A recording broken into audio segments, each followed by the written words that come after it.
नरसू,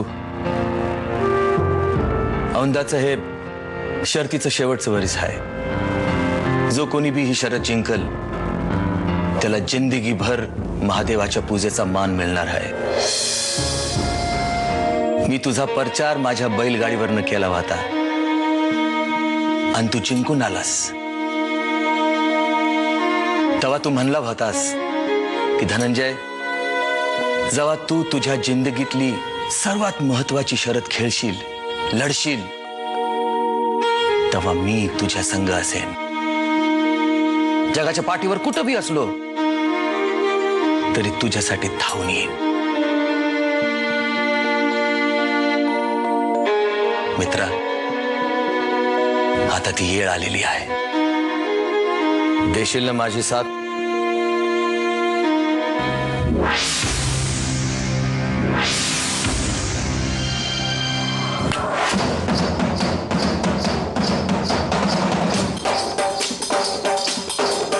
सध्या सरकार दरबारी कुणाचं काही काम अडलं असेल तर ते पूर्ण करण्याचे खटाटोप करत असतो.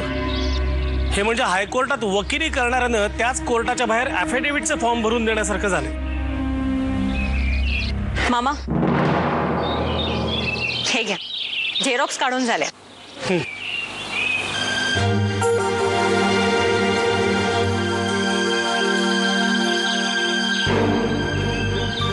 वागणीस, ही माझी भाची अस्मिता. नमस्कार. नमस्कार. तिच्या नवऱ्याचा इन्शुरन्स क्लेम सेटल करायचा होता, त्याच्यासाठी आलो होतो.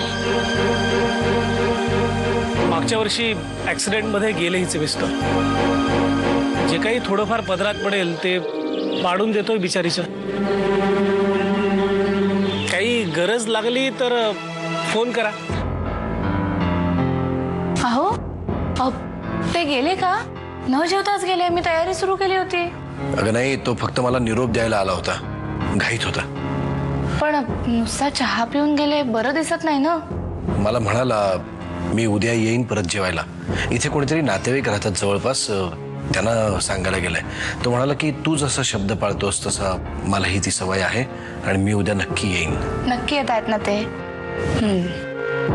खूपच स्पष्ट बोलतात ना. पण म्हणजे अगदी गावातल्या मातीचा वास येतो त्यांच्या बोलण्याला, नाही? हॅलो, तो कर्वे माहितीये का? हा, तोच तो पत्रकार. त्याची सगळी माहिती पाहिजे मला. तो कुठे राहतो, काय करतो, सगळी बित्तंबात माहिती. आणि हो, त्याची एक भाची आहे, विधवा आहे, अस्मिता नाव तिचं. तिची सुद्धा सगळी माहिती काढ. उद्या सकाळी फोन कर. ठेवतो. समजा तू आणि अमृतानीच हँडल केलं इन्व्हेस्टर्सना तर? दादा, प्रश्न फक्त मीटिंग हँडल करण्याचा नाहीये, तुझ्या इमेजचा पण आहे ना. दादा, तुला स्वतःला हॉटेलपेक्षा दुसरी कुठली तरी गोष्ट महत्वाची वाटते असं जर आपल्या इन्व्हेस्टर्सना वाटलं तर त्याचा काय उपयोग आहे? ते बॅकआउट नाही का होणार? सगळं प्रोजेक्ट पुन्हा पहिल्यापासून चालू करावं लागेल. आणि तू बघतोयस गेले 15 दिवस अमृता किती खपती आहे याच्यासाठी. सगळं प्रेझेंटेशन तयार केलंय तिने. आता हे जर झालं नाही ना तर ती पण खूप निराश होईल. पण मी धनंजयला काय सांगू? तो ऐकणार नाही. मी एक सांगू, बघ पटतंय का? धनंजय आपल्याकडे आज जेवायला येणार आहे, तेव्हा मीच बोलता बोलता या सोमवारच्या मीटिंगचा विषय काढतो. त्याच्या शर्यतीच्याच दिवशी तुझी इतकी महत्वाची मीटिंग आहे त्याला कळलं तर तोही तुला आग्रह करणार नाही. तोही समजून घेईल ना. कसं वाटतंय?